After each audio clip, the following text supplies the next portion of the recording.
আসসালামু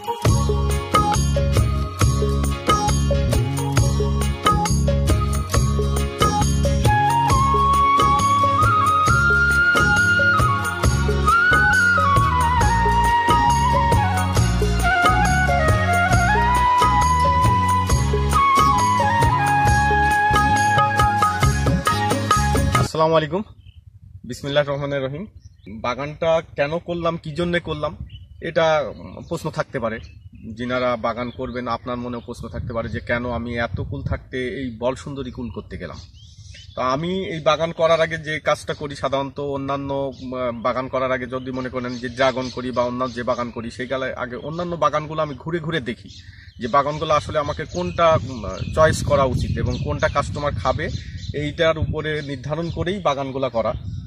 তো এই বাগান করতে যে আমি অন্যান্য কুল খেয়েছি, মার্কেটে যতগুলা কুল আছে সবগুলা কুল আমি নিজে আগে টেস্ট করছি। টেস্ট করার পরে আমি বল সুন্দরীকে সিলেক্ট করছি। বল সুন্দরী কুলটা একেবারে দেশি, এটা বলা যায় আমাদের দেশের দেশি আপেল। আপেলের যে কালার বল সুন্দরী সেই কালার, আপেলের যে টেস্ট বল সুন্দরীর সেই টেস্ট। আপেল যেমন কর্মরে, বল সুন্দরী তেমনিভাবে কর্মরে একটা কুল, এবং এটা অনেক সুন্দর একটা কুল এবং অনেক টেস্টি একটা কুল। এটা সাইজও অনেক সুন্দর। এটা এভারেজ আমি এটা 70 গ্রাম পর্যন্ত পেয়েছি। একটা কুলের ওজন 70 গ্রাম পর্যন্ত পেয়েছি। এভারেজ 50 গ্রাম, মানে আমার 1 কেজি কুল হইতে 20টা থেকে এভারেজ 20-22টা কুলে আমার 1 কেজি কুল হয়, যেটা আপনার একটা অবিশ্বাস্য ব্যাপার যে 20-22টা কুলে 1 কেজি কুল হতে পারে। এটা যিনারা কুল করেন তিনারা বুঝবেন যে আসলে এটা একটা বেশ ভালো সাইজের কুল। এটা অনেক সুন্দর কুল এবং ধরে অনেক বেশি। এই যে দেখতেছেন অনেক অনেক বেশি, এই যে কত সুন্দর সুন্দর কুল। এই যে কুলটা দেখেন একেবারে কালার কত সুন্দর, এই যে একেবারে আপেলের মতন। আমরা যে বাইরে থেকে যে আপেলগুলো নিয়ে আসি সেম কোয়ালিটির আপেলের মতন একটা কুল। তো এই যে আপনি আপেলের মতন একটা কুল আপনার আমাদের দেশের মাটিতে ফলানো সম্ভব হচ্ছে। নির্বাচন করতে হয়েছে। চারাগুলো আমি 30 টাকা করে পার পিস কিনছি, নিয়ে এসে বৈশাখ মাসে আপনার এর মেন যে গাছটার গ্রোথ এবং ভালো ফলন পাইতে হলে এর জৈব সার এর প্রধান উপকরণ। এর বাইরে টিএসপি, পটাশ, ইউরিয়া লাগবে, কিন্তু আপনার জৈব সারটাই এর প্রধান উপকরণ। একে গর্ত করে 2 ফিট বাই 2 ফিট বা 1.5 ফিট গর্ত করে এর মধ্যে 2 ঝুড়ি করে আপনার মানে আধা মণ বা 25 কেজি গোবর দিয়ে মাটিটাকে তৈরি করে চারাটা লাগাই দিলে আপনার দ্রুত এর বর্ধন হবে। এর সাথে আপনি টিএসপি, পটাশ, ছত্রাকনাশক, কীটনাশক স্প্রে করবেন। আমি এগুলা লাগাইছি বৈশাখ মাসে। বৈশাখ মাস থেকে আজকে বৈশাখের মাঝামাঝি, আজকে মনে করেন যে মাঘের শেষের দিকে, মানে 9.5 মাস অতিক্রম করছে। তো 9.5 মাস অতিক্রমের একটা গাছ, যে গাছে আমার কিছু কিছু গাছ আছে যেগুলো 1.5 থেকে 2 মণ কুলও হবে, এমন কিছু গাছও আছে। এভারেজ আমি আশা করতেছি যে এভারেজ 30 কেজি কুল পাবো।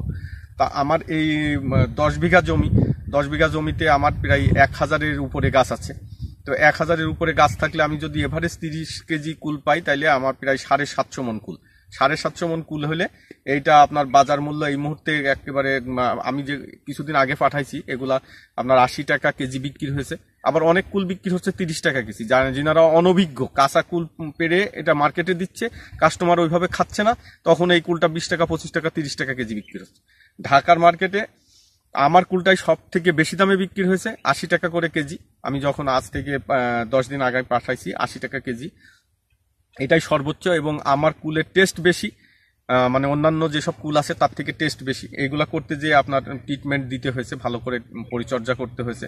চুয়াডাঙ্গার মার্কেটেও আমার কুল, মানে অনেক কাস্টমার এরকম করতেছে, মানে বিক্রেতা, যে কুল নিয়ে আসছে অন্য জায়গার থেকে, কিন্তু আমার বাগানের কুলের টেস্ট বেশি, কাস্টমার এটা জানে। এই কারণে ওরা অনেকে মিথ্যা কথা বলেও বেচতেছে যে আমার সেলিম মিয়ার বাগানের কুল বেচতেছে।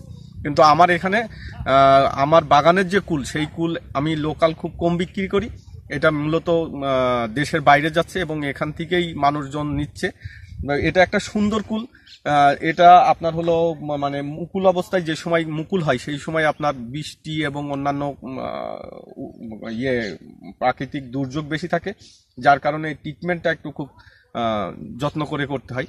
এর ছত্রাকনাশক, কীটনাশক স্প্রেটা জরুরি। এর সঠিক সময়ে বালাইনাশক প্রয়োগ করতে হবে, কীটনাশক প্রয়োগ করতে হবে, এবং সর্বোপরি যে জিনিসটা, জমিটা আগাছামুক্ত রাখতে হবে। আপনি যে ফসল ফলাবেন সেই ফসল যদি আপনার আগাছাই খেয়ে ফেলে তাইলে তো হবে না। মানে মাথায় সেই উকুনের মতন, আপনি মাথা পরিষ্কার করতেছেন অথচ মাথায় উকুন, তাইলে তো ওই মাথার কোনো দাম থাকে না। তেমনিভাবে আপনার জমিতে যে সার আমরা প্রয়োগ করব সেই সার যদি আগাছাই খেয়ে ফেলে তাহলে তো গাছ খাবার পাবে না, এই দিকটা মাথায় রাখতে হবে।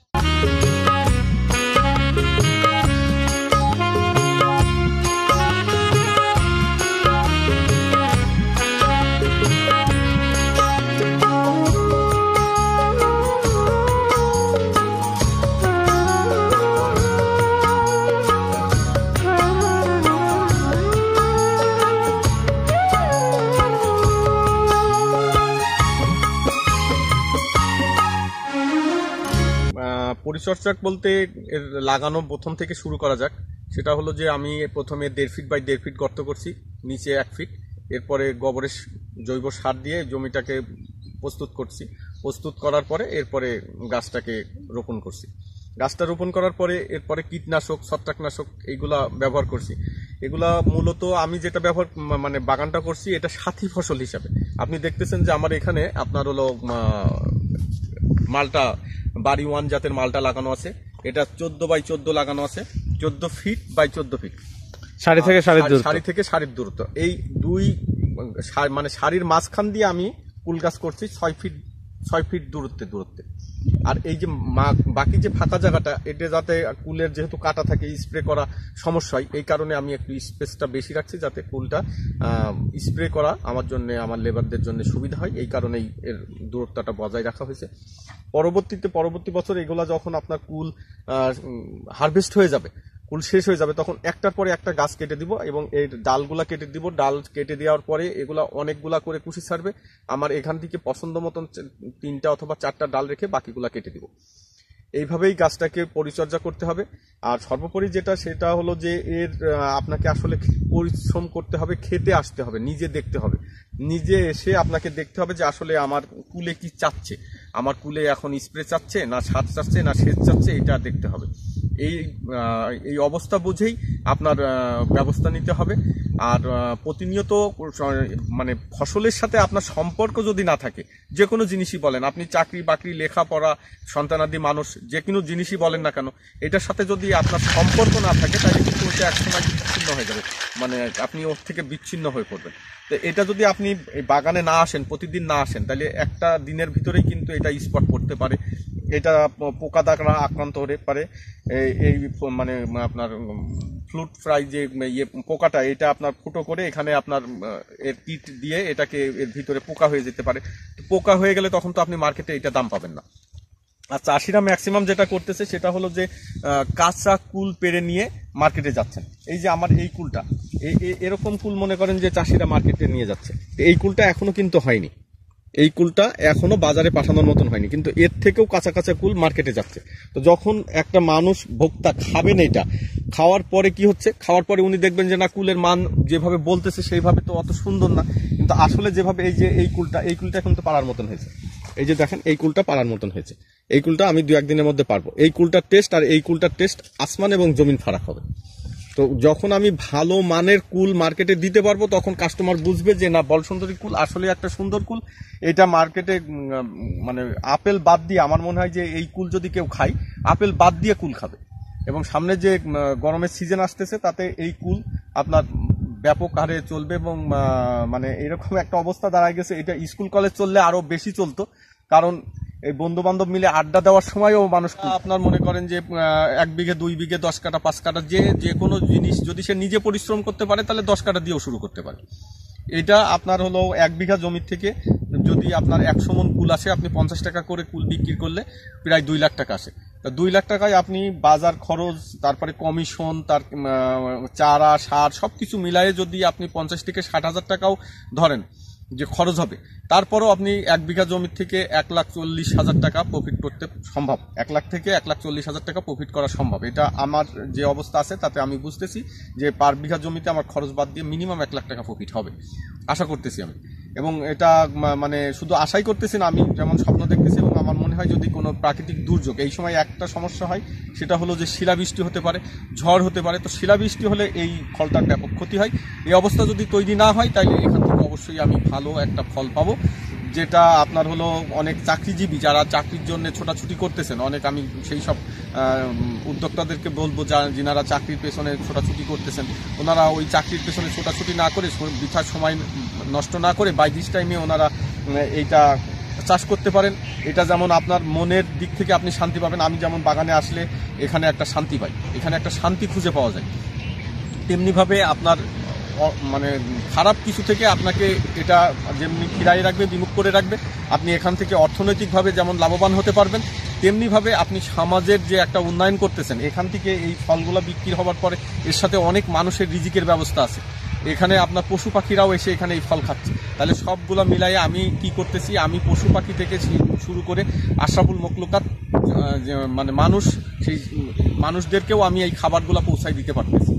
আর সবচেয়ে বড় জিনিস হলো আমি এখানে কোনো মানে পাখি নিধনের জন্য যে কারেন্ট জাল ব্যবহার করা বা অন্য কোনো ব্যবস্থা অবলম্বন করে পাখি নিধন করা, এটা থেকে আমি বিরত থেকেছি।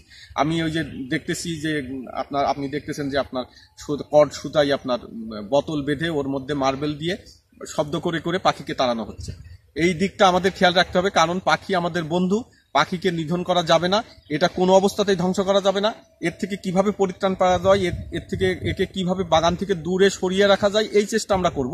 বাট একে আমরা কোনো অবস্থাতে যেন নিধন না করি, এইটা আমাদের খেয়াল রাখতে হবে। আর আপনারা চাষ যারা করতে চান, সরজমিনে বাগান দেখেন, এই বাগান ছাড়াও আরো অনেক বাগান আছে, দেখেন অনেকে আসতেছে আমার বাগানে, এবং আমার তো এটা মেন রাস্তার পাশে একেবারে বাগান, অনেকে আসতেছে বাগান দেখতেছে এবং তারা মানে আশা ব্যক্ত করতেছে যে তারা বাগান আগামীতে বাগান করবে।